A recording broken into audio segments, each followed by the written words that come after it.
Hi, Stephen Van Tassel again. This is video 2 of our treatment of discourse analysis. And as I said before, and I trust you have your discourse analysis study tool at your side while we're going through this. Otherwise, this is going to be rather complicated for you and going to be a little difficult for you to understand. So please have that with you.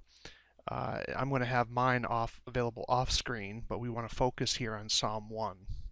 And as I said before, discourse analysis is about understanding the relationships between two propositions, two statements in Scripture.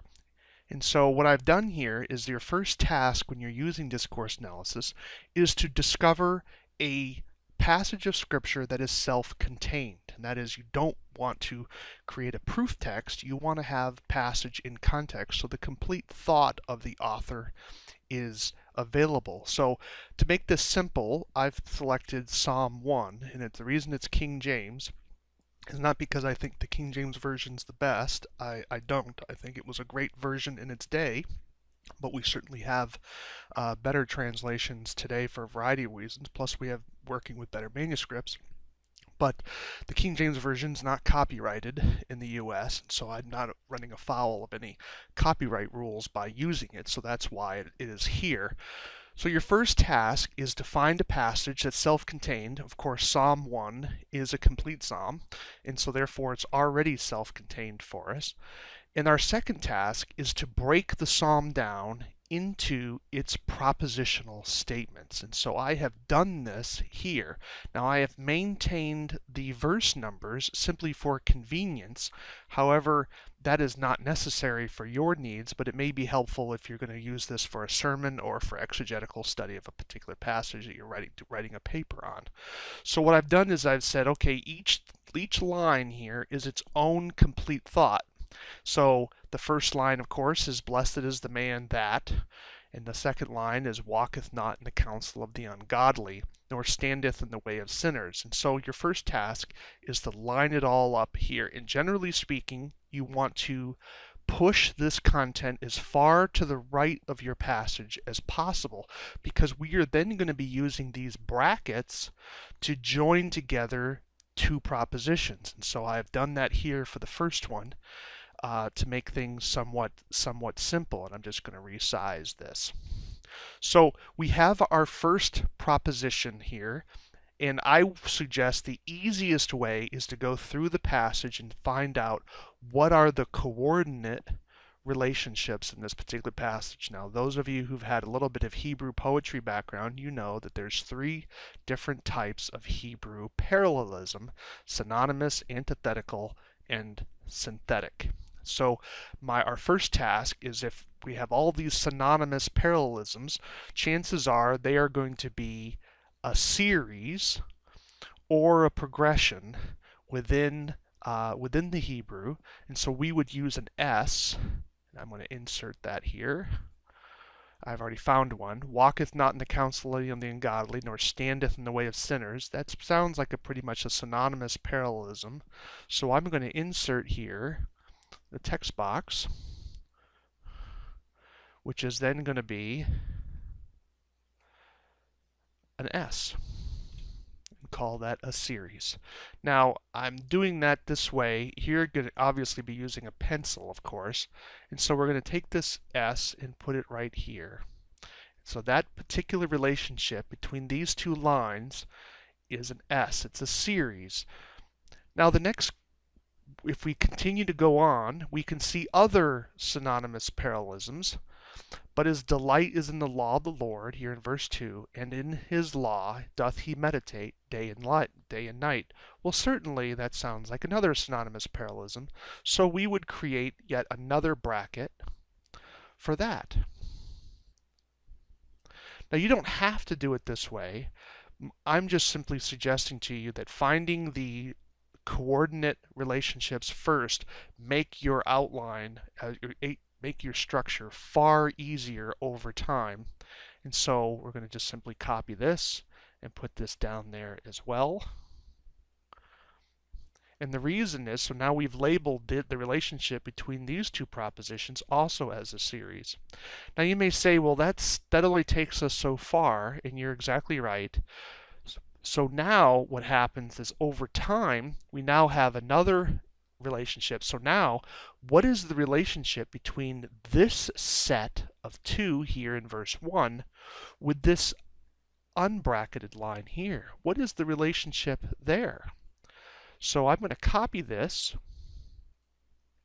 paste it again.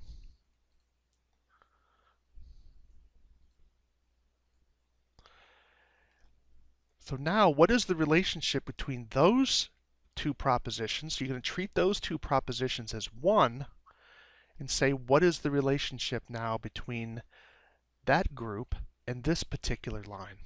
And here's where things get interesting. One of the exegetical questions of Psalm 1 is whether or not in verse 1 are those statements a series or is it a progression? Now you may say, well, what's the big deal about that? Well, it does make a difference. Is the psalmist trying to make an extended point, or is he just repeating the same point 3 times? Let me explain. Notice how we have, blessed is the man that. So what makes the man blessed? Well, he gives 3 reasons. He walks not in the counsel of the ungodly, nor does he stand in the way of sinners, nor does he sit in the seat of the scornful. So is there an elevation of his argument here, or is he basically saying the same exact thing in 3 different ways? If you believe that these verses are in a progression, that is, he's extending the argument to something even more serious, in other words, that it's more sinful to sit with a sinner than it is to stand with a sinner, then you would change this S to a P if you believed it was progressive. And so you may say, well, that's very subtle, and you're exactly right. That's a very subtle point, but it makes a difference when you're preaching it.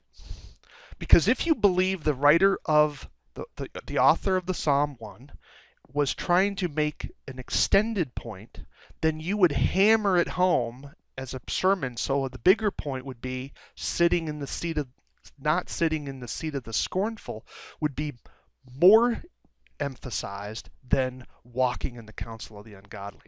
Now, I personally believe that it's a series, so therefore I'm not going to put a P there. I'm going to put an S there. And I'm going to do the same thing for the next one.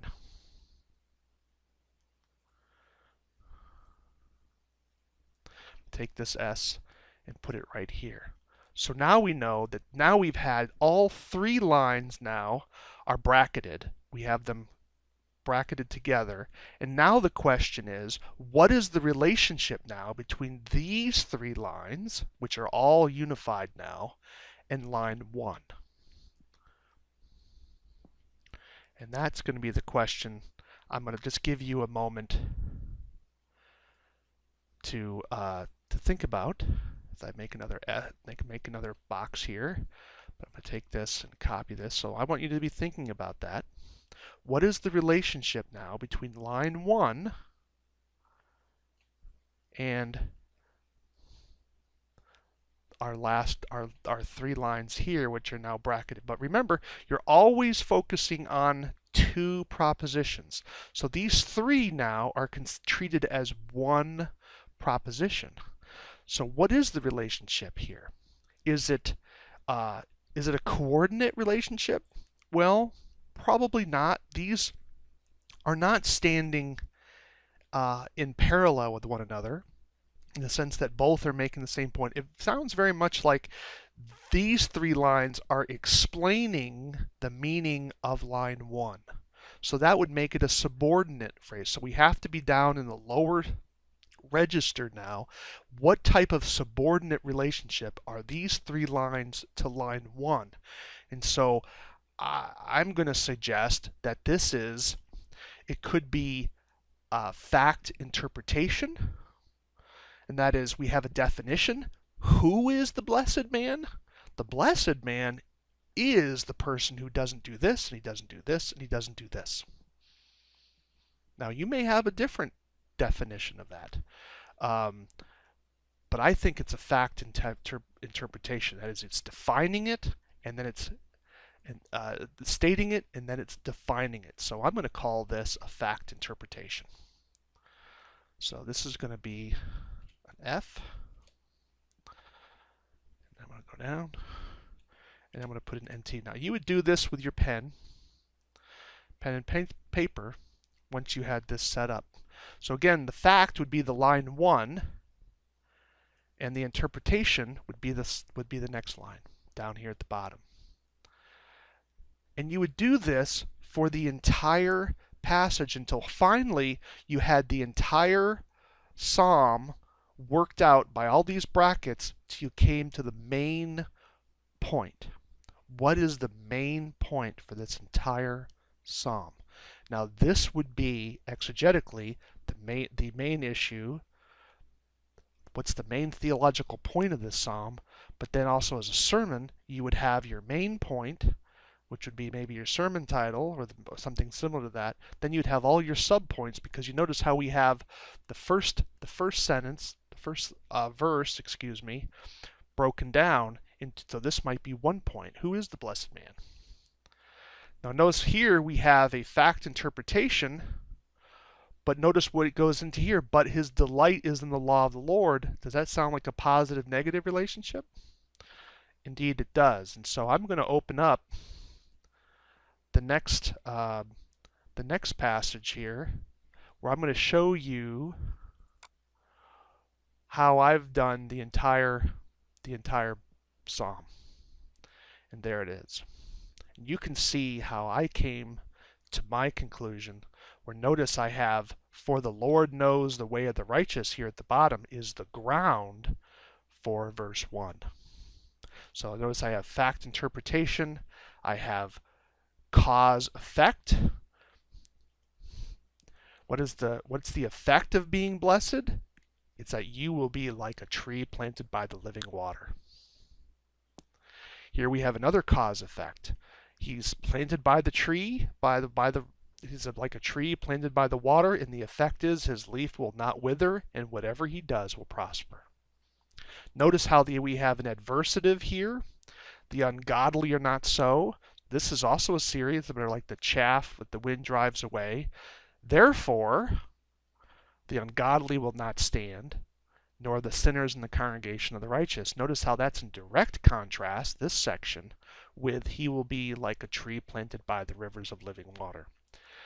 The point is that you're going to find some of this, you're just going to say, well, this is obvious. Yes, and that is certainly true.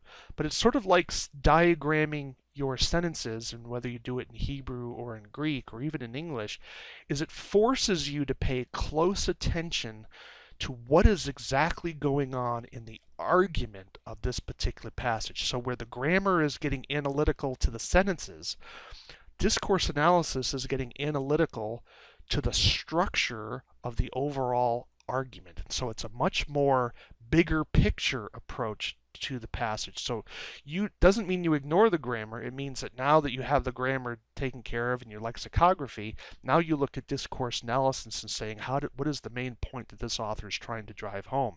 And the reason why this is such an important issue is that you come across exegetical questions that are going to become apparent. So that way, when you go to the commentaries, you're going to say, how does this commentator interpret this particular logical leap? And you're going to find, we're going to see this in the next video when I take another passage and force you to sort of work through it a little bit. We're going to come to a section and you're going to say, why is this here? What is wrong with this? And so therefore, we're going to be able to think like the scholars do before you even read the scholarship literature, because you're going to be forced to ask the same questions that they're going to ask. I hope you're going to find this helpful, and keep practicing because it gets better with time. Thanks for staying with me.